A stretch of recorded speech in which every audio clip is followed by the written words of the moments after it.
وسلم قالوا لصاحب القرآن اقرأ وارتقي ورتل كما كنت ترتل في الدنيا فإن منزلك عند آخر آية تقرأها. وقال عليه الصلوات والسلام: لا حسد إلا على اثنين: رجل آتاه الله القرآن فهو يقوم به آناء الليل وآناء النهار، ورجل آتاه الله مالا فهو ينفق منه آناء الليل وآناء النهار، أو كما قال النبي عليه الصلوات والسلام: ما كان محمد أبا أحد من رجالكم ولكن رسول الله وخاتم النبيين، وكان الله بكل شيء عليما. إن الله وملائكته يصلون على النبي يا أيها الذين آمنوا صلوا عليه وسلموا تسليما. اللهم صل على محمد وعلى آل محمد كما صليت على إبراهيم وعلى آل إبراهيم إنك حميد مجيد. اللهم بارك على محمد وعلى آل محمد كما باركت على إبراهيم وعلى آل إبراهيم إنك حميد مجيد. আলহামদুলিল্লাহ, আল্লাহ পাকের দরবারে লাখো কোটি শুকরিয়া যে মহান রব্বুল আলামিন আমাদের সকলকে এখানে কোরআন কারীমের একটি মজলিস, উত্তম মূল্যবান একটি মজলিস বৈঠকে বসার তৌফিক দান করেছেন। শুকরিয়া আদায় করি আলহামদুলিল্লাহ। এই কোরআন কারীম যার উপরে বর্ণিত হয়েছে, নাযিল হয়েছে, যিনি সর্বশ্রেষ্ঠ রাসূল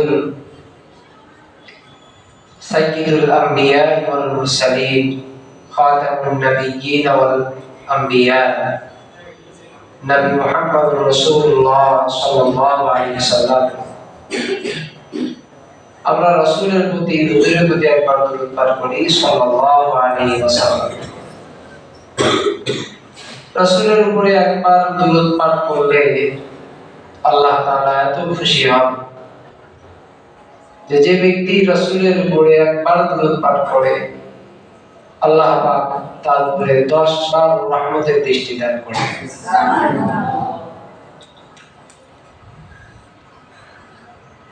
এই কোরআনুল মাজিদ, কোরআনুল কারীম রাসূল কারীম সাল্লাল্লাহু আলাইহি ওয়াসাল্লামের উপর অবতীর্ণ হয়েছে। পৃথিবীতে যত কিতাব, যত সুহুফ বিভিন্ন নবী রাসূলদের উপরে নাযিল হয়েছে, তার মধ্য থেকে 4টি কিতাব উল্লেখযোগ্য: তাওরাত, জাবুর, ইনজিল, কোরআন কারীম। এই 4টির মধ্য থেকে কোরআন কারীম সবচেয়ে শ্রেষ্ঠ কিতাব, যে কিতাবের ভিতরে কোনো প্রকারের ভুলের সংশয় নাই। আল্লাহ তাআলা এটা শুরুতেই বলে দিয়েছেন, আলিফ লাম মিম যালিকাল কিতাব লা রাইবা ফীহি হুদাল লিল মুত্তাকিন। যে কোরআনুল কারীম তেলাওয়াত করবে, যে কোরআনুল কারীম শিখবে, তার পরিচয় আল্লাহ তুলে ধরছেন, যালিকাল কিতাব লা রাইবা ফীহি হুদাল লিল মুত্তাকিন। মুত্তাকিনরা যারাই আল্লাহকে ভয় করে তারাই কোরআনুল কারীম তেলাওয়াত করবে, শিখবে। আর যারাই কোরআনুল কারীম শিখবে বা তেলাওয়াত করবে তাদেরকে আল্লাহ পাক মুত্তাকিন বলে আখ্যায়িত করেছেন। কোরআন এটা তেলাওয়াত করলে, পড়লে, শিখলে আল্লাহর সাথে বান্দার সম্পর্ক বৃদ্ধি হবে।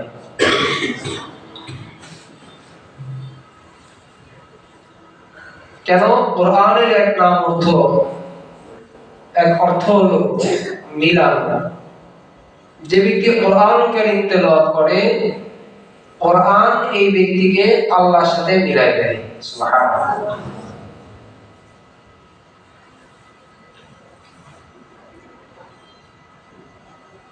পৃথিবীতে এমন কোন কিতাব, এমন কোন বই পুস্তক নাই যেগুলির প্রতি মানুষ পুরোটাই মুখস্থ করতে চায় বা করে।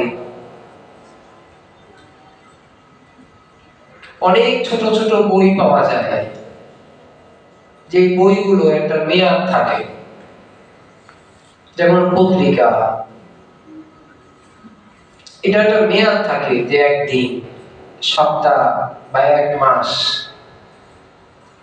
অথবা যে কোনো বই যার কোনো মেয়াদ নাই, এটার মেয়াদ হলো যে সম্পূর্ণ একবার পড়া, এরপরে দ্বিতীয়বার আর এই বইটা কেউ পড়তে চায় না।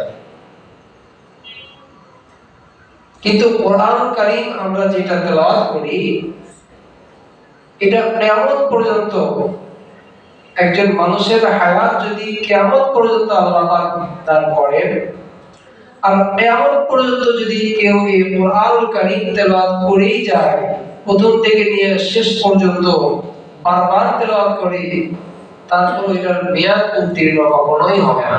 সুবহানাল্লাহ। বারবার পড়তে ইচ্ছা করবে, বারবার পড়তে ইচ্ছা করবে।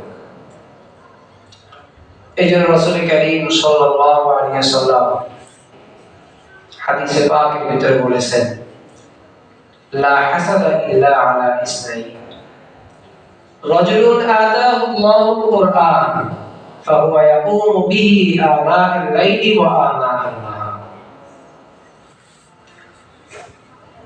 শুধুমাত্র দুই ব্যক্তির জন্যই ঈর্ষা করা যায়,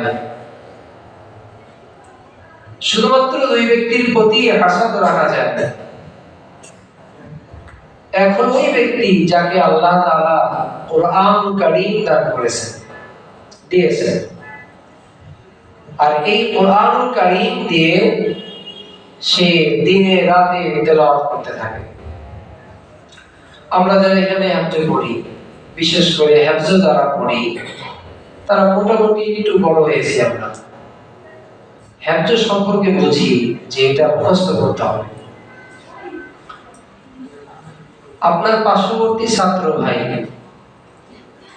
আজকে এক পৃষ্ঠা দিয়েছে, আপনি যখন 10 লাইন দেন তখন আপনার কাছে একটু খারাপ লাগে না যে আমি 10 লাইন দিলাম আর আমার ওই ভাই এক পৃষ্ঠা দিল? তখন আপনার একটা হাসাদ, ঈর্ষা আসে যে দেখি আমিও কালকে এক পৃষ্ঠায় দেব। এরকম মনে হয় না?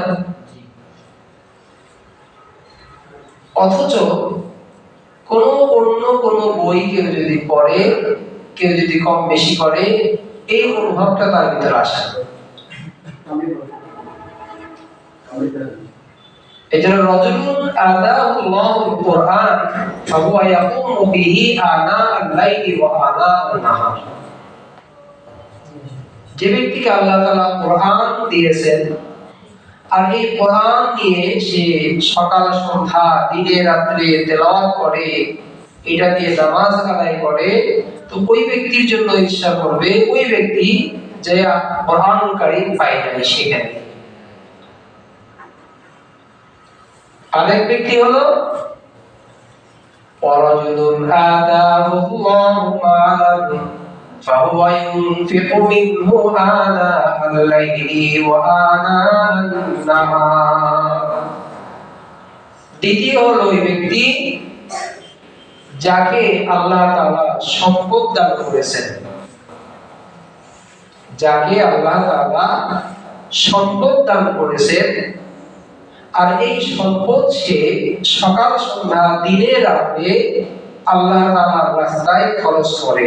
তো এই ব্যক্তির জন্য অপর এক ব্যক্তির ঈর্ষা করা বৈধ যে ব্যক্তিকে আল্লাহ সম্পদ দেয় নাই। অর্থাৎ সেও যাতে মনে মনে বলে যে আল্লাহ যদি আমাকে এরকম সম্পদ দান করতেন আমিও এই সম্পদ আল্লাহর রাস্তায় খরচ করতাম। সুবহানাল্লাহ।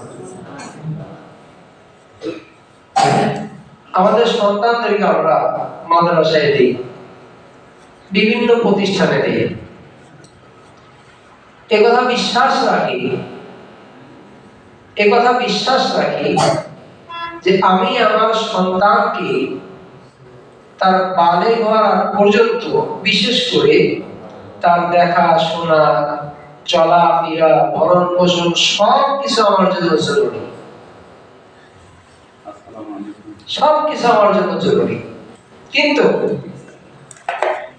এই জরুরিটা যখন মাদ্রাসায় ব্যবহার করবে, আমি আমার সন্তানকে যখন দ্বীনি শিক্ষায় শিক্ষিত করব, আর আমি আমার সন্তানকে দ্বীনি শিক্ষায় শিক্ষিত করার জন্য যত অর্থায়ন আমি মাদ্রাসায় করব, সব কিছু কাল কিয়ামতের ময়দানে আল্লাহ পাক সাদাকায়ে জারিয়া হিসাবে গ্রহণ করবেন।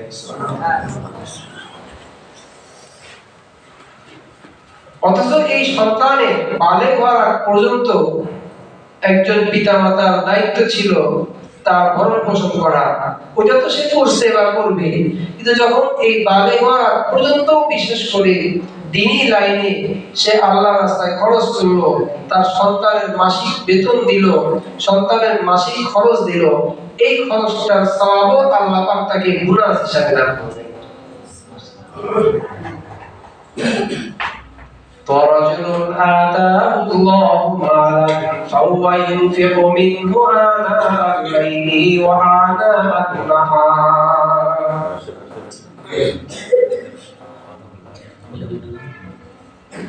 তো ওই ব্যক্তির জন্যই ঈর্ষা করা যাকে আল্লাহ তাআলা সম্পদ দান করেছেন আর এই সম্পদটা সে আল্লাহর রাস্তায় খরচ করে দিয়ে রাত্রে সকাল সন্ধ্যা। কোরআনুল কারীমে প্রত্যেকটা হরফ, প্রত্যেকটা নুক্তা, প্রত্যেকটা হারাকাত এত মূল্যবান, এত দামি যে পৃথিবীর কোনো কিছু স্পর্শ করার জন্য পবিত্রতার প্রয়োজন নাই। ওযুর প্রয়োজন আছে? কেউ কোনো কারণে মসজিদে প্রবেশ করবে, অনেক সময় এমন হয়ে যায় যে ওযু নাই কিন্তু মসজিদে প্রবেশ করেছে। কিন্তু কোরআনুল কারীমের একটা নুকতাও যদি কেউ স্পর্শ করতে চায় তাহলে তাকে প্রথম শর্ত কি? যে তাকে পবিত্র হতে হবে। কোরআনুল কারীম স্পর্শ করার জন্য তাকে ওযু করতে হবে।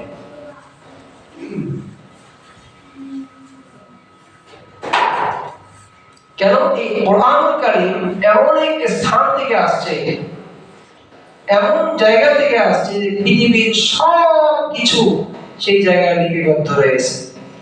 বাল হুয়া কুরআনুম মাজিদ ফি লাওহিন মাহফুজ। সংরক্ষিত কাঠে, সংরক্ষিত সিলেটে আমি আল্লাহ তাআলা এই কোরআনুল কারীমকে হেফাজত করে রাখছি। সুবহানাল্লাহ। এই কোরআন কারীম আল্লাহ পাক যাদের অন্তরে, যাদের সিনায় দিয়েছেন, এই কথা বিশ্বাস করতে হবে যে তারা ইহকালেও সম্মানিত, পরকালেও আল্লাহ পাক তাদেরকে সম্মানিত করবে।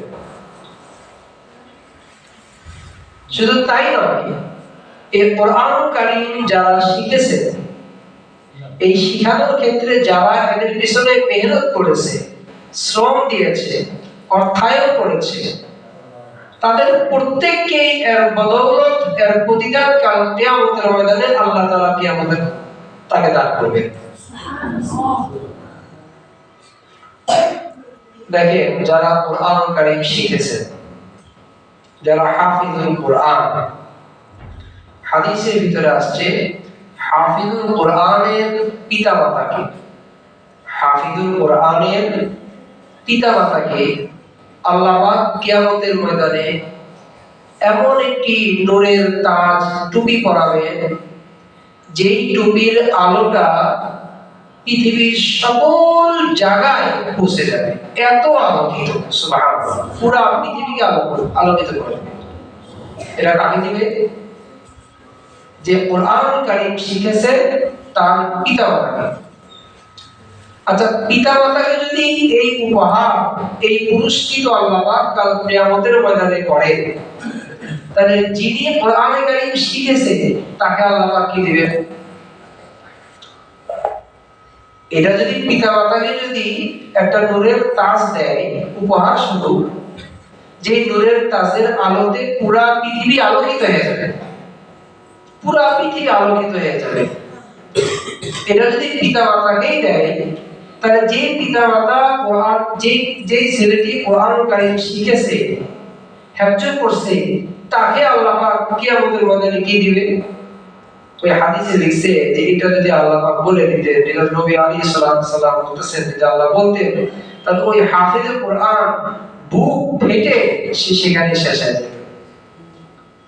শুধু এতটুকু হাদিসের ভিতরে বলছেন, ইকরা ওয়ারতাকি, রাসূল কারীম সাল্লাল্লাহু আলাইহি ওয়াসাল্লাম হাদিসে পাকে বলতেছেন, ইকালু লিসাহিবিল কুরআন, কাল কিয়ামতের ময়দানে কোরআন কারীমের পাঠককে বলা হবে, ইকরা ওয়ারতাকি, তুমি পড়ো, তেলাওয়াত করতে শুরু করো, ওয়ারতাকি, এবং উপরের দিকে উঠতে থাকো, ওয়ারাতিল কামা কুনতা তুরাতিল ফিদ দুনিয়া, এবং তুমি তেলাওয়াত করতে থাকো, সহি শুদ্ধভাবে তেলাওয়াত করতে থাকো, যেরকম ভাবে তুমি দুনিয়াতে তেলাওয়াত করেছো। ফাইন্না মানসিলাকা ইনদা আখিরি আয়াতিন তাকরাবুহা, কেননা তোমার স্থান, তোমার মর্যাদা, তোমার মাকাম সেখানেই শেষ হবে, যেখানে তোমার তেলাওয়াতটা শেষ হয়ে যাবে। সুবহানাল্লাহ। তাই একজন হাফেজ কোরআন যদি প্রায় ৬৬৬৬টা আয়াত মুখস্থ করে, আর কাল কিয়ামতের ময়দানে আল্লাহ পাক যদি ওই হাফিজ কোরআনকে বলে তুমি তেলাওয়াত করো, একেবারে সর্বশেষ আয়াতে যায় তোমার স্থান শেষ হবে, তাহলে এরকম আল্লাহ পাক তাকে ৬৬৬৬ তলায় আল্লাহ পাক তাকে উঠাবেন। সুবহানাল্লাহ। এটা হাফিজ কোরআন। আর হাফিজ কোরআনের মাকে, বাবাকে তো দিয়েছেই, এমন একটি তাজ, নূরের টুপি পরায় দিয়েছেন, যে টুপিটার আলোয় পুরো পৃথিবী আলোকিত হয়ে যায়। যেমন কোরআন কারীম শিখে, কোরআন কারীম শিখে কেউ কখনো ঠকেনি। আজকে দেখবেন একজন ছোট শিশু যে নাকি কোরআন কারীম শিখছে, তাকে কিন্তু বাইরের মানুষ নয়, তার যে বাবা, তার যে মা, ওই পিতা মাতাও কিন্তু এই হাফিজ কোরআনকে সম্মান করে। অন্যান্য ভাইদের তুলনায় যে সন্তানটা কোরআন কারীম শিখেছে, তাকে স্বতন্ত্র অন্য চোখে দেখে, সম্মানের চোখে দেখে। বাচ্চার সাথে, ওই বাচ্চার কাছে, ওই সন্তানের কাছে অনেক সিনিয়র বড় বড় মানুষও তার কাছে দোয়া চায়। কেন চায়? ওই যে আল্লাহ তাআলা তাকে কাল কিয়ামতের ময়দানে সবচেয়ে উঁচু মাকাম দান করবেন। ইকরা ওয়ারতাকি ওয়ারাতিল কামা কুনতা তুরাতিল ফিদ দুনিয়া ফাইন্না মানসিলাকা ইনদা আখিরি আয়াতিত তাকরা। দুনিয়াতে যেভাবে তুমি তেলাওয়াত করেছো ঠিক এখন তেলাওয়াত করতে থাকো, তোমার সর্বশেষ আয়াত যেখানে শেষ হবে সেটাই আমি আল্লাহ তাআলা তোমার মাকাম, তোমার স্থান করে দেব। সুবহানাল্লাহ।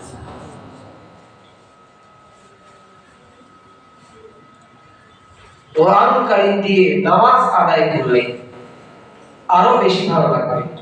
অত মসজিদে বলে দেই যে আমরা ছোটবেলায় ওই যে সূরা ইখলাস শিখেছি, সূরা নাস শিখেছি, সূরা কাউসার শিখেছি, এই আজীবন এই সূরাগুলো দিয়ে নামাজ আদায় করতেছি।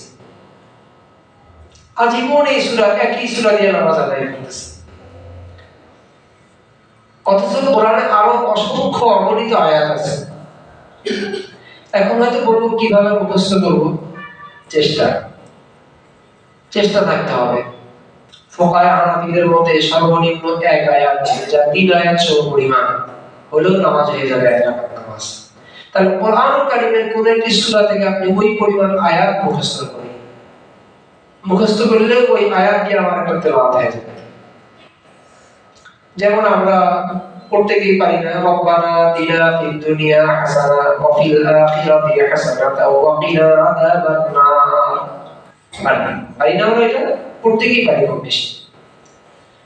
কিন্তু যদি এই আয়াতের সাথে মাত্র একটা শব্দ সংযোজন করা যায়, কি অমিনহুম মাইয়াকুলু, এই অমিনহুম মাইয়াকুলু এই কথাটা আমরা মুখস্থ করতে পারি না।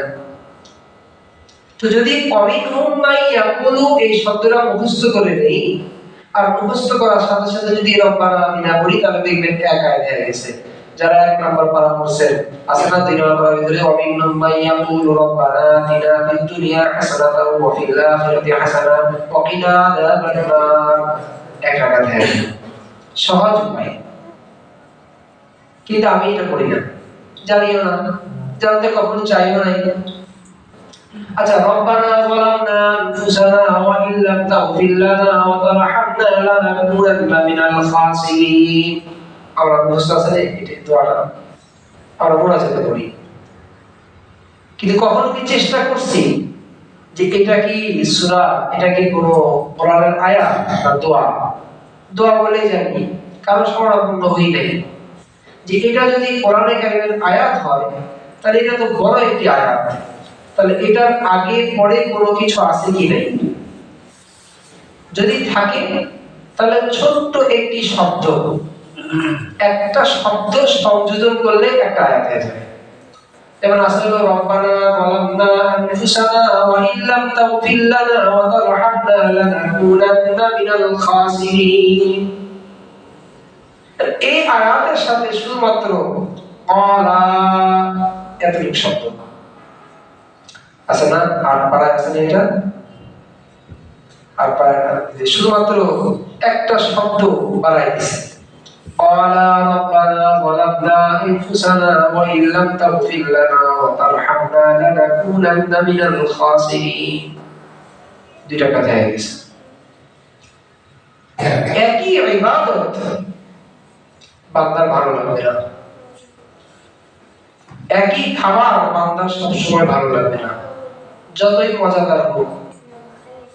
আল্লাহ পাক কোরআনে কারীমে সূরা বাকারা থেকে শুরু করে, সূরা ফাতিহা থেকে শুরু করে সূরা নাস পর্যন্ত বিভিন্ন সূরা নাযিল করে দিয়েছেন, যাতে বারবার করতে থাকে, ভালো লাগে, মজা পাই।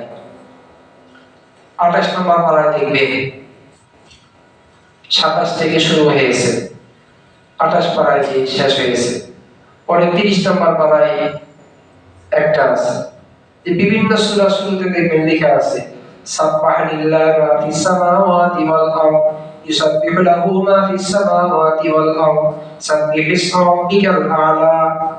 আছে না 28 নম্বর পারায় আছে না? প্রতিটা সূরা শুরুতে তাসবিহ বিভিন্ন ভাবে পাঠ করো যাতে মজা লাগে।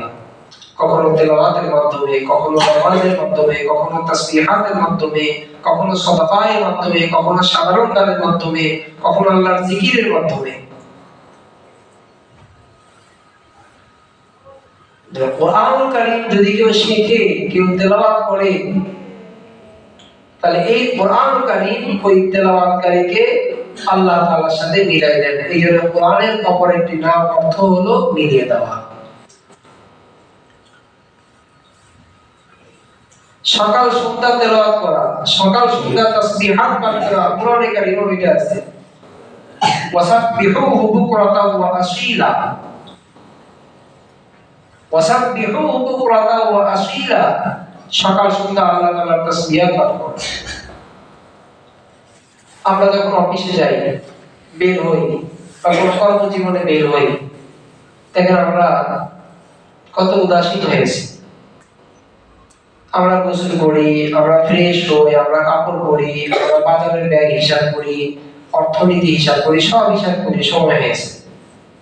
কিন্তু আমি যে ফজরের পরে একটু শুইলাম কোনো কারণে, শোয়ার পরে যে ইশরাকের নামাজ আছে সেটা পড়লাম না। যদি আমি ঘুম থেকে উঠেও ফজরের পরে শুয়েছি, এরপরে আমার অফিসের সময় হয়েছে, আমার গোসলের সময় হলো, আমার নাস্তার সময় হলো, আমার বাজারের হিসাবের সময় হলো, আমার 2 রাকাত নামাজ পড়ে বের হওয়ার সময় হলো না। আমি যদি 2 রাকাত নামাজ পড়ে বের হই, কয় মিনিট লাগবে? 10 মিনিট লাগবে। 5 মিনিটে 2 রাকাত নামাজ আলহামদুলিল্লাহ স্বাভাবিকভাবে হয়ে যায়। এই 2 রাকাত ইশরাকের নামাজ পড়ে যখন আমি বের হব, আল্লাহ পাক সারা দিনের জিম্মাদার আমার জন্য হয়ে যাবে। সুবহানাল্লাহ। সময় দিয়েছি আল্লাহকে কয় মিনিট? 5 মিনিট। আর আল্লাহ আমার দায়িত্ব নিয়েছেন কতটুকু? পুরা 12 ঘন্টা, পুরা দিন নিয়েছেন। আবার সন্ধ্যায় যখন আমরা আবির করব, তাহলে আমার সারা রাতের জিম্মাদারি আছে। আমাদের মাঝ থেকে যে সময়গুলো পার হয়ে যায়, সময়গুলো চলে যায়, আমরা কিন্তু হিসাব করি না। অনেক সময় আমাদের পাওয়া যায় যে সময়গুলো আমরা আল্লাহর রাস্তায় দিতে পারি, সকাল সন্ধ্যা তেলাওয়াতের মাধ্যমে দিতে পারি। আযম বিল জসম করে নিতে হবে এটা, যে আমার যা কিছু হোক, আমার যা কিছু হোক, আমি ফজরের পরে তেলাওয়াত করব ইনশাআল্লাহ। যদি কোনো কারণে ফজরে আমি উঠতে না পারি, অথবা উঠলাম দেরি করে, আমার সব হলো আমি কোরআনুল কারীমটা খুলে 2 আয়াত, 3 আয়াত, 5 আয়াত এক রুকু বলে তেলাওয়াত করে বেরিয়ে যাব। দেখবেন আল্লাহ পাক সারাদিন আপনাকে স্বাভাবিক সুস্থ অবস্থায় রাখছেন। সুবহানাল্লাহ। কেন কোরআনে কারীম যে তেলাওয়াত করে, তাকে তো আল্লাহ তাআলার সাথে কোরআনুল কারীম মিলাই দেয়। এইজন্য রাসূল কারীম সাল্লাল্লাহু আলাইহি সাল্লাম এই হাদিস পেশ করেছেন, যে এর মর্যাদা কি? লা তাজালু বুয়ুতাকুম মাকাবিরা ইন্নাশ শাইতানা ইয়ানফিরু মিনাল বাইতিল্লাযী ইকরাউ ফীহি সূরাতুল বাকারা। তোমরা তোমাদের ঘরকে কবরস্থান বানায় না, তোমরা তোমাদের ঘরগুলিকে মাকাবার বানিও না। কেননা যেই ঘরে কোরআনুল কারীমের তেলাওয়াত করা হয়, শয়তান ওই ঘর থেকে পলায়ন করে চলে যায়। কবরস্থানে তেলাওয়াত হয়, সব মরা। কবরস্থানে তেলাওয়াত হয়, সব মরা। জিকির হয়। এটা রাসূল কারীম সাল্লাল্লাহু আলাইহি ওয়াসাল্লাম বলেছেন, লা তাজআলু বুয়ুতাকুম মাকাবিরা ইন্নাশ শাইতানা ইয়ানফিরু মিনাল বাইতিল্লাযী ইকরাউ ফীহি সূরাতুল বাকারা। যেই ঘরে সূরা বাকারা কোরআনে কারীমের তেলাওয়াত হয়, সেই ঘরে শয়তান অবস্থান করতে পারে না। তাহলে আমার সব কিছু হয়েছে, কিন্তু সকালে কোরআনুল কারীম তেলাওয়াত আমার করা হয় নাই। আমি নিজে জানি, আমার আহলিয়া জানে, আমার সন্তান জানে, কিন্তু আমি তেলাওয়াত করতে পারি না। আমি এত ব্যস্ত, আমার সময় কম, আমার সময় কম। অসংখ্য সময় সব আমি অন্য রাস্তায় ব্যয় করতেছি। আর এখানে 5 মিনিট ব্যয় করতে পারি না। অথচ এই 5 মিনিটের ব্যবধানে আল্লাহ তাআলা আমার জিম্মাদার হয়ে গেছে। এজন্য কোরআনুল কারীম যে শিখবে, যে শিখাবে, যেটাকে শ্রম দিবে, শ্রমের মূল্যায়ন করবে, অর্থায়ন করবে, তাদের প্রত্যেককে কাল কিয়ামতের ময়দানে আল্লাহ পাক এটার উত্তম জাযা, উত্তম প্রতিদান দান করবে। শুধু কিয়ামতের ময়দানে না, দুনিয়াতেও। মান আমিলা সালিহাম মিন যাকারিন আও উনসা ওয়া হুয়া মুমিন ফালানুহইয়ান্নাহু হায়াতান তাইয়্যিবা ওয়া লানাজজিয়ান্নাহুম আজরাহুম বিআহসানি মা কানু ইয়ামালুন। যে ব্যক্তি নেক কাজ করবে, ভালো কাজ করবে, পুরুষ হোক অথবা মহিলা হোক, মহিলা অবস্থায় যদি নেক কাজ করে, ভালো কাজ করে, ফালানুহইয়ান্নাহু হায়াতান তাইয়্যিবা, আমি আল্লাহ তাআলা দুনিয়াতে তাকে সুখময় জীবন দান করব। সুবহানাল্লাহ। কিয়ামতে যাই হোক, দুনিয়াতে আমরা সবাই সুখ শান্তি চাই, আল্লাহ পাক শান্তির পুরস্কার দিয়ে দিয়েছে। ফালানুহইয়ান্নাহু হায়াতান তাইয়্যিবা, আমি আল্লাহ তাআলা দুনিয়াতে তাকে সুখময় জীবন দান করব। ওয়া লানাজজিয়ান্নাহুম আজরাহুম বিআহসানি মা কানু ইয়ামালুন, আর কাল কিয়ামতের ময়দানে এটার উত্তম প্রতিদান আমি আল্লাহ তাআলা ওই বান্দাকে দান করব। সুবহানাল্লাহ। কোরআনের শিক্ষা, হাদিসের শিক্ষার কোনো বিকল্প নাই। একটা সময় মানুষ যখন অনেক বয়স্ক হয়ে যায়, বড় হয়ে যায়, বড় হতে হতে শেষ মুহূর্ত পর্যন্ত পৌঁছে যায়, ওই সময় তার মনে পড়বে যে নাকি কোরআনুল কারীমের জ্ঞান শিখেছে, কোরআনুল কারীমের ইলম শিখেছে। ওই সময় তার চোখ দিয়ে পানি ঝরঝর করে পড়বে এবং তার মনের মধ্যে আসবে, ইয়া আল্লাহ, আমি যখন বালক ছিলাম, শিশু ছিলাম, ছোট ছিলাম, শীতের মৌসুমে, পৌষ মাসের শীতে, মাঘ মাসের শীতে আমার মা আমাকে ফজরের সময় উঠাই দিয়েছেন, আমার পিতা আমাকে মোটরসাইকেলে করে ধুয়ে আসছে, সাইকেলে করে ধুয়ে আসছে, হেঁটে হেঁটে ধুয়ে আসছে। আমি কোরআনে কারীম শিখেছি, কোরআনে কারীম তেলাওয়াত করেছি। আল্লাহ, আমি জানি না এখন আমার মা কোথায় রয়েছে, বাবা কোথায় রয়েছে। আল্লাহ, তাদের এই শ্রমের বিনিময়ে, শ্রমের বদৌলতে আল্লাহ যে কোরআনে কারীম শিখার মাধ্যমে আপনি আমাকে সম্মানিত করেছেন। আল্লাহ, আজকে চোখের পানি, চোখের অশ্রু জমিনে পড়ার আগে আপনার কাছে আরজি করছি, আপনি আমার ওই পিতামাতার জিন্দেগীর সমস্ত গুনাহগুলিকে মাফ করে দেন। সুবহানাল্লাহ। একজন বাচ্চা যখন কোরআনে কারীম শিখবে, দ্বীনদার হবে, কোরআন এবং হাদিসের জ্ঞান তার ভিতরে আসবে, তখন অবশ্যই অবশ্যই অবশ্যই মৃত্যুর আগ মুহূর্তে হলেও সে তার বাবা মার জন্য, তার আত্মীয় স্বজনের জন্য এই দোয়াটা করবে, কোনো ভুল নাই। যদি দিনী শিক্ষায় শিক্ষিত না হই, অর্থ আছে, বাবা মার কথা মনে থাকবে, অর্থ দিয়ে শেষ করে দেব, নিজেও আসার অনেক সময় সুযোগ হয় না। এরকম মহিলাদের বছরে দোয়া করতেছে, নিজে আসার সুযোগ নেই, টাকা দিয়ে দিছে, গ্রামে যাও, বাবা মার জন্য তো 100 জন মানুষ খাওয়াই দেবে, ওইদিকে খাওয়াচ্ছে, এদিকে সে জানেই না, তার অতটা খেয়াল নেই। কিন্তু কোরআনের জ্ঞান যখন মানুষের ভিতরে আসবে, হাদিসের জ্ঞান যখন মানুষের ভিতরে আসবে, কোরআন যখন সে শিখবে, এই কোরআনের বদৌলতে তাকে আল্লাহর সাথে মিলাই দিয়েছে, আর আল্লাহর সাথে মিলাই দেওয়ার কারণে সে বলছে, আল্লাহ, আমাকে যেরকম আপনার সাথে মিলাই দিয়েছে, আমার পিতা মাতাকে আপনার সাথে মিলাই দেন, আমার আত্মীয় স্বজনকে আপনার সাথে মিলাই দেন। আমি তেলাওয়াত করতে, আমি শিখার ক্ষেত্রে যারা অর্থায়ন করেছে, শ্রম দিয়েছে, মেহনত করেছে, বিভিন্ন সহযোগিতা করেছে, আল্লাহ কাল কিয়ামতের ময়দানে আমার সাথে আপনি তাদেরকেও মিলাই দেন। সুবহানাল্লাহ।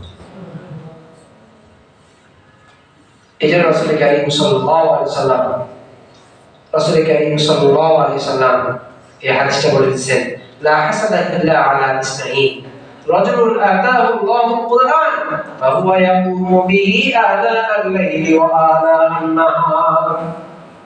শুধুমাত্র দুই ব্যক্তির উপরে হিংসা করা যাবে, ঈর্ষা করা যাবে, হাসদ করা যাবে। এক ওই ব্যক্তি যাকে আমি আল্লাহ তাআলা কোরআনে কারীম দান করেছি, আর সকাল সন্ধ্যা দিনে রাত্রে কোরআনে কারীম তেলাওয়াত করেছে, আর ওই ব্যক্তির উপরে রাজুলুন আতাহুল্লাহু মালান, আর ওই ব্যক্তির উপরে যাকে আল্লাহ তাআলা সম্পদ দান করেছেন, ফাহুয়া ইউনফিকু মিনহু আনাআল লাইলি ওয়া আনাআন নাহার, সকাল সন্ধ্যা দিনে রাত্রে তার সম্পদ থেকে আমি আল্লাহ তাআলার রাস্তায় খরচ করেছে। এই দুটি ছেলে মেয়ে প্রত্যেককে প্রাথমিক শিক্ষাগুলো কোরআনে কারিমে দেওয়া, দ্বীনি শিক্ষায় শিক্ষিত করা, দিনদার বানানো, এই মন মেজাজ আগে তৈরি করতে হবে। কি খাওয়াবে, কি করবে, কিভাবে চলবে, খাওয়ায় কে? আল্লাহ। রিজিক দেয় কে? আল্লাহ। সম্মান দেয় কে? আল্লাহ। সব কিছু করে কে? আল্লাহ। রাস্তা দিয়ে যাবেন, দেখবে একটা প্রাণী, কুকুর হোক, যা কিছু হোক, একটা কুকুর রাস্তার ভিতরে মরা মুরগি পেয়েছে। এই মরা মুরগি সম্পূর্ণ খাওয়ার উপযুক্ত তার হয় নাই, শক্তি নাই, কোন রকম ছিঁড়ে ছুটিয়ে মরা মুরগিকে অর্ধেক খেয়েছে, তার পেট ভরে গেছে। ওই কুকুর কি কোনোদিন দেখেছেন কিনা মুখ দিয়ে ওই অর্ধ মুরগিটুকু, অবশিষ্ট মুরগিটুকু আবার নিয়ে তার বাসায় গেছে? যায় নাই। পরবর্তী ক্ষুধার সময় সে আল্লাহ তাআলার উপরে ভরসা করেছেন, আল্লাহর উপরে তাওয়াক্কুল করেছেন, যে আল্লাহ তাআলা আমার ক্ষুধাকে এখন নিবারণ করেছেন। রাত্র হলেও আবার যখন ক্ষুধার্ত হব, ওই আল্লাহ আমার নিবারণ করবেন। কখনোই ওই মরা মুরগির অবশিষ্ট অংশকে সে নিয়ে যায় নাই। সে জানেও না রিজিক কিভাবে আসবে। ওই সময় আল্লাহ পাক তাকে যে আরো ভালো ভালো রিজিকের ব্যবস্থা করে দিতে পারে। ইমাম মালিক রাহিমাহুল্লাহু আলাইহি রাস্তা দিয়ে যাচ্ছেন, ওযুর প্রয়োজন, পানি লাগবে। রাস্তা দিয়ে যাওয়ার সময় দেখছেন একটি কুয়া, একটি কূপ। হুজুর রাস্তায় চলছেন, নামাজের সময় হয়েছে, নামাজের সময় হয়েছে, ওই কুয়া থেকে পানি উঠাবেন, ওযু করবেন।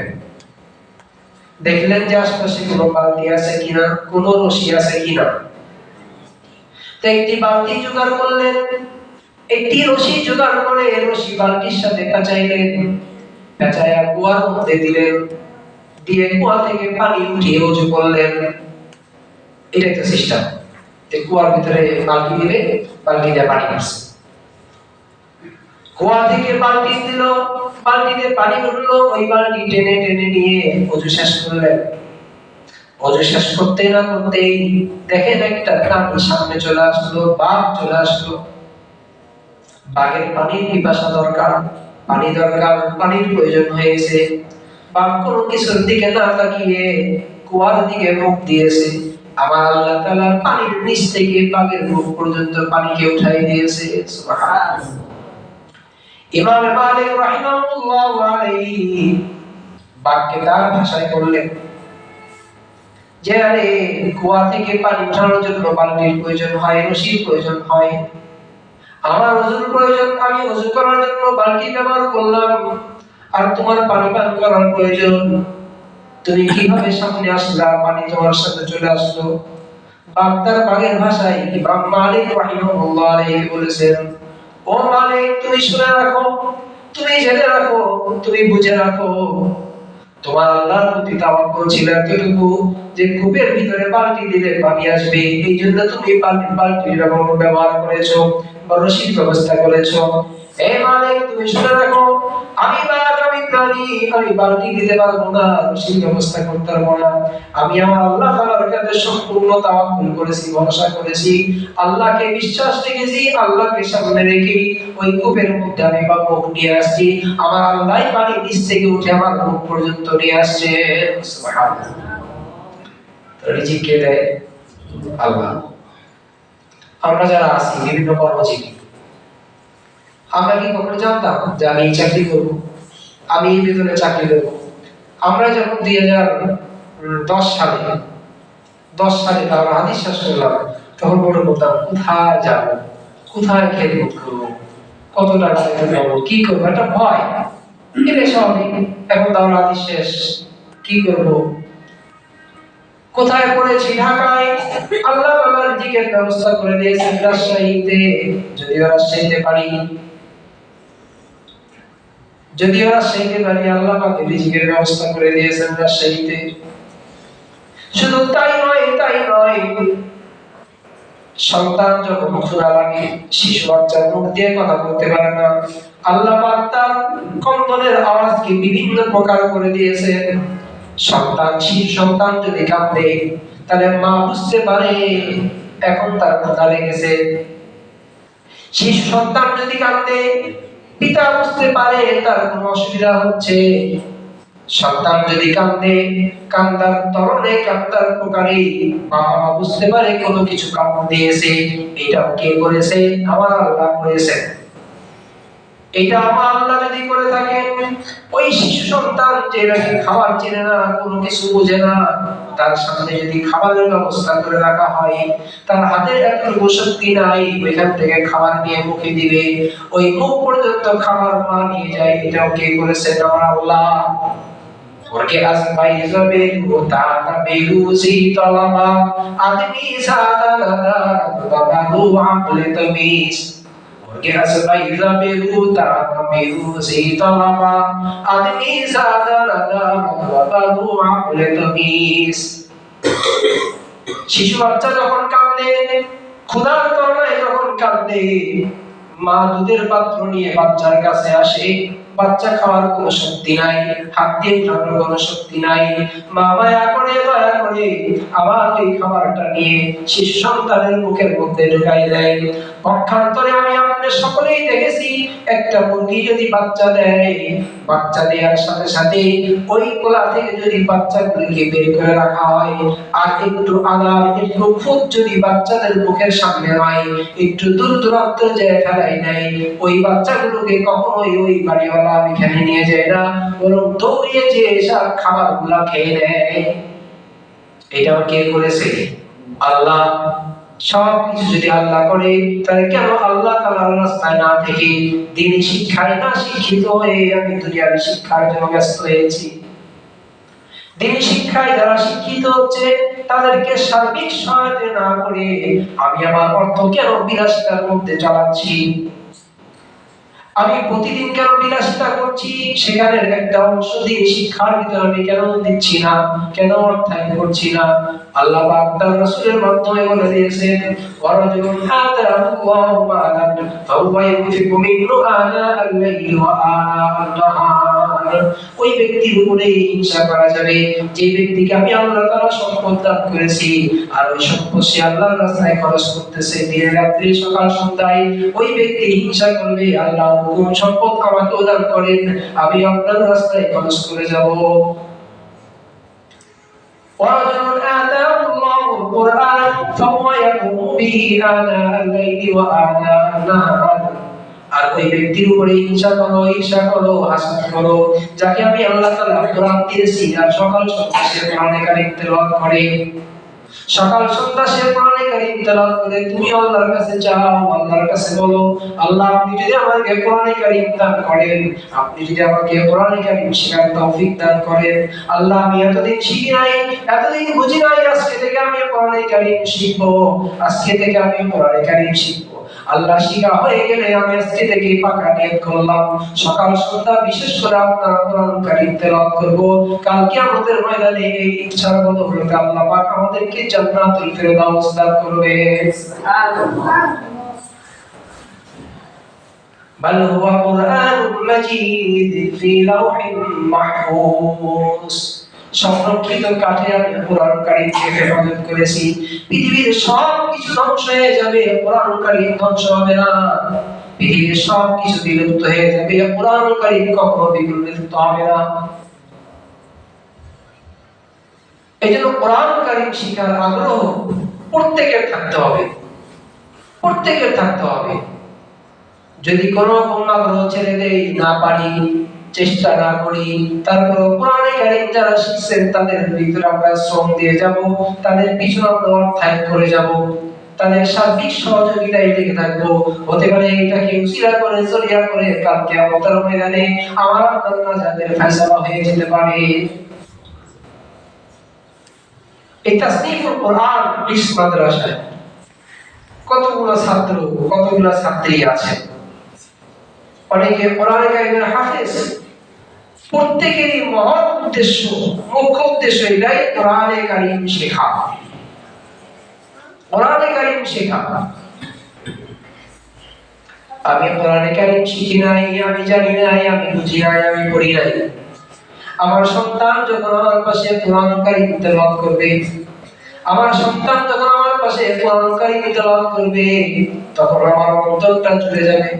তখন আমি ওই সময় আল্লাহকে বলতে পারবো, আল্লাহ আমি আমার এই সন্তানের পিছনে যা কিছু খরচ করেছি, এখন মনে হচ্ছে প্রত্যেকটা অর্থই কাল কিয়ামতের ময়দানে মিজানের পাল্লায় উঠবে। এত চমৎকার, এত সুন্দর তেলাওয়াত, এত ভঙ্গিমা, প্রত্যেকটা আয়াতের শেষে অর্থ মিল। والضحى والليل إذا سجى ما ودعك ربك وما قلى وللآخرة خير لك من الأولى। প্রত্যেকটা আয়াতের শেষে অর্থ মিল, একই ধরছে। ويزيد الله الذين اهتدوا هدى والباقيات الصالحات خير عند ربك ثوابا وخير مردا। একই ভঙ্গি। إليه يرد علم الساعة وما تخرج من ثمرات من أكمامها وما تحمل من أنثى ولا تدر إلا بعلمه ويوم يناديهم أين شركائي قالوا آذناك ما منا من شيء وضل عنهم ما كانوا يدعون من قبل وظنوا ما لهم من محيص। একই তরঙ্গে, একই দর্শে প্রত্যেকটা আয়াতের শেষে অর্থ মিল। এরা কে করে দিয়েছেন? আমার আল্লাহ করে দিয়েছেন, যাতে কোরআন কারীম মানুষ তেলাওয়াত করে, মানুষ পড়তে থাকে। এই জন্য রাসূল কারীম সাল্লাল্লাহু আলাইহি সাল্লাম তার হাদিসের ভাষায় বলেছেন, ইউকালু লিসাহিবিল কুরআন, কাল কিয়ামতের ময়দানে সাহিবুল কুরআনকে এই কথা বলা হবে, ফেরেশতারা এই কথা বলবে, ইউকালু লিসাহিবিল কুরআন, সাহিবুল কুরআনকে যখন ফেরেশতারা বলবে, ইকরা ওয়ারতাকি ওয়ারাতিল কামা কুনতা তুরাতিল ফিদ দুনিয়া, তুমি কোরআনে কারীম পড়ো এবং উপরের দিকে উঠতে থাকো, এমন ভাবে তেলাওয়াত করো কামা তুরাতিল ফিদ দুনিয়া, যেরকম ভাবে তুমি দুনিয়াতে তেলাওয়াত করেছো। ফাইন্না মানসিলাকা ইনদা আখিরি আয়াতিন তাকরাউ, কেননা তোমার মাকাম, তোমার স্থান, তোমার বাড়ি, তোমার জায়গা ওই স্থানে হবে যেখানে কোরআনে কারীমের আয়াত শেষ হয়ে যাবে। অর্থাৎ একজন হাফেজ কোরআনের মাকাম, স্থান কাল কিয়ামতের ময়দানে সকলের উঁচুতে থাকবে। সুবহানাল্লাহ। তা আমার যদি আল্লাহ উঁচুতে দাঁড় করে, তাহলে আমি কি আমার পিতা মাতাকে নিচে রাখবো? আমি আমার আত্মীয়স্বজনকে নিচে রাখবো? আমি অর্থাৎ আমি শিক্ষার ক্ষেত্রে যে আমার পিছনে শ্রম দিয়েছে, আমি কি তাকে নিচে রাখবো? এখন রাজশাহী কলেজের মসজিদের খাদেম, রাজশাহী কলেজ মসজিদের খাদেম আমাদের বয়সে কম। আমার আব্বা যখন পুষ্টি হয় রংপুর, তখন আমি এখানে পড়াশোনা করি। একদিন যে কোনো কারণে আমাকে 200 টাকা দিয়েছিল। আজ থেকে কত আগে? 1996 সালের কথা বলছি। তো সাধারণত পুলিশ জেনারেলে চাকরি করলে এক জায়গা থেকে ওটা অনেক কিছু করতে করতে বেতন হইতে 2 মাস হয়। তো 1 মাসের বেতন একদিন দিয়েছিল, ওই মাত্র 200 টাকা। ওই সময় আমি দরগা পাড়া পাই, মাসিক বেতনই ছিল 200 টাকা, খাওয়া খরচ মনে আছে এখন। এখনো যদি আমি মসজিদ থেকে বাসায় যাই, আমি যদি রাস্তায় তাকে পাই, বিশেষ করে এসব করেই পাই, যদি দেখা হয়ে যায়, আমি আমার মোটরসাইকেল পিছনে নেই। যদি আমি অটোতে যাই, আমি অটো দাঁড়িয়ে এখনো তাকে নেই। কেন নেই? মনে আছে যে 1996 সালে তিনি 200 টাকা দিয়ে আমার একটা খেদমত করেছিল। আমি পরবর্তীতে যখন আব্বা আবার টাকা পাঠান মানিব্যাগের মধ্যে, আমি দিতে চেয়েছি, নেয়নি। তাহলে এই ব্যক্তিকে যদি দুনিয়াতে আমি মনে রাখি, কাল কিয়ামতের মধ্যে আল্লাহ পাক যদি আমাকে নাজাত দান করে, এই ব্যক্তির সম্পর্ক আর মনে থাকবে না। তো এই ব্যক্তির কথা যদি মনে থাকে, আজ থেকে 20-25 বছর আগে যদি 24, 25, 30 বছর আগে যদি একজন 200 টাকা দেয়, তার কথা যদি মনে থাকে, আর আজীবন যে আমার পিছনে মেহনত করেছে, যে উস্তাদ আমার পিছনে মেহনত করেছে, যে ম্যাডাম আমার পিছনে মেহনত করেছে, যে পিতামাতা আমার পিছনে মেহনত করেছে, যে আত্মীয়স্বজন আমাকে শ্রম দিয়েছে, যে আত্মীয়স্বজন আমার পিছনে অর্থায়ন করেছে, তাদের কথা আমাদের মনে থাকবে না কাল কিয়ামতের ময়দানে? মনে থাকবে। আর তখনই আল্লাহ পাক তাদের সকলকে নিয়ে জান্নাতে প্রবেশ করেন। এরকম আল্লাহ পাক পৃথিবীতে সব কিছু যখন ধ্বংস হয়ে যাবে, সব কিছু যখন ধ্বংস হয়ে যাবে, কিছুই থাকবে না, শুধুমাত্র মসজিদগুলো থাকবে। সকল মসজিদগুলোকে আল্লাহ পাক বাইতুল্লাহ নিয়ে যাবে। বাইতুল্লাহ একসাথে করে বাইতুল্লাহকে আল্লাহ পাক দিয়ে দিবেন। আল্লাহ পাকের রেজা, আল্লাহ পাকের রেজা। তাসনিফুল কোরআন হিফজ মাদ্রাসা, এই যে আজকে কোরআনের এই আয়োজন, বাৎসরিক এই মাহফিল, মেহমানদের আগমন, হিতাকাঙ্ক্ষী শুভাকাঙ্ক্ষীদের আগমন, ছাত্র শিক্ষকদের আগমন, তাদের শ্রম, যে সকল ছাত্ররা তরিকুল ইলমরা বিভিন্ন পরীক্ষায় উত্তীর্ণ হয়েছেন তাদের পুরস্কার বিতরণ, সব কিছু মিলে যে আয়োজনের ব্যবস্থা করেছে, এই বৈঠকের উসিলা করে আমরা যারা আসতে পারছি, আমরা যারা কথা বলছি, যারা এই বৈঠকের ব্যবস্থা করেছে, আল্লাহ পাক প্রত্যেককে কাল কিয়ামতের ময়দানে নাজাত দান করেন। সকল বলা আমিন। এজন্য দ্বীনি শিক্ষায় শিক্ষিত হওয়া এবং প্রাথমিক শিক্ষা কোরআনকারী দেয়া, এটা প্রত্যেকটা গার্জিয়ানের জন্য অতি জরুরি, অতি জরুরি। যা কিছুই পড়াই, যা কিছুই করি, কিন্তু প্রাথমিক শিক্ষাটা যাতে আমার সন্তানের দ্বীনি শিক্ষায় শিক্ষিত হয়, দ্বীনি শিক্ষায় শিক্ষিত হয়। তলাবুল ইলম ফরিদাতুন আলা কুল্লি মুসলিম, ফাদলুল আলিমি আলাল আবিদি কাফদলি আলা আদনাব। একজন আলেম আর একজন আবেদ যে শুধু ইবাদত করে, দুজনই কি কখনো সমান হবে? আল্লাযীনা ইয়ালামুনা ওয়াল্লাযীনা লা ইয়ালামুন। আল্লাহ পাক কোরআনে কারীমে বলে, যে জানে আর যে জানে না সে কখনো এক নয়। আপনারা 22 পারায় পড়েছেন, ওমা ইয়াস্তাউিল আ'মা ওয়াল বাসীর ওয়ালা যুলুমাত ওয়ালা নূর ওয়ালা যিল্লু ওয়ালা হারুর ওমা ইয়াস্তাউিল আহইয়া ওয়ালাল আমওয়াত। যে দেখে আর যে দেখে না তারা দুইজন কি সমান? যে শুনে আর যে শুনে না তারা দুইজন কি সমান?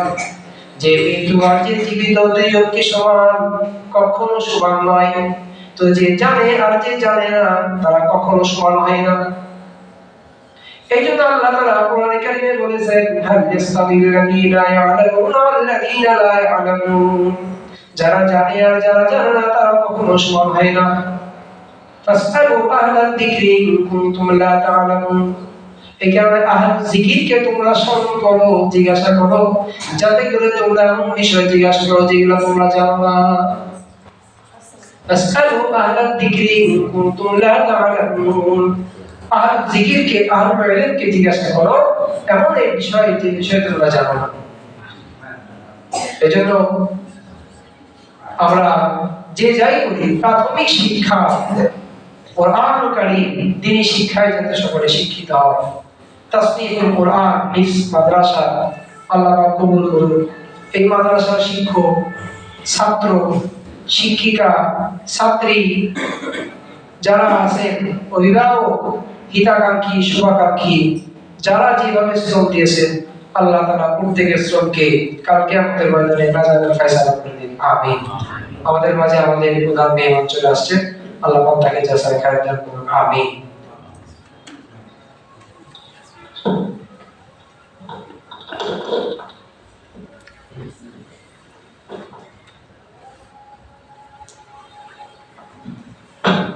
আসসালামু আলাইকুম ওয়া রাহমাতুল্লাহ। তাসনিফুল কোরআন মাদ্রাসার আজকের আলোচনা ও দোয়া মাহফিলে এতক্ষণ আমাদের সামনে অতি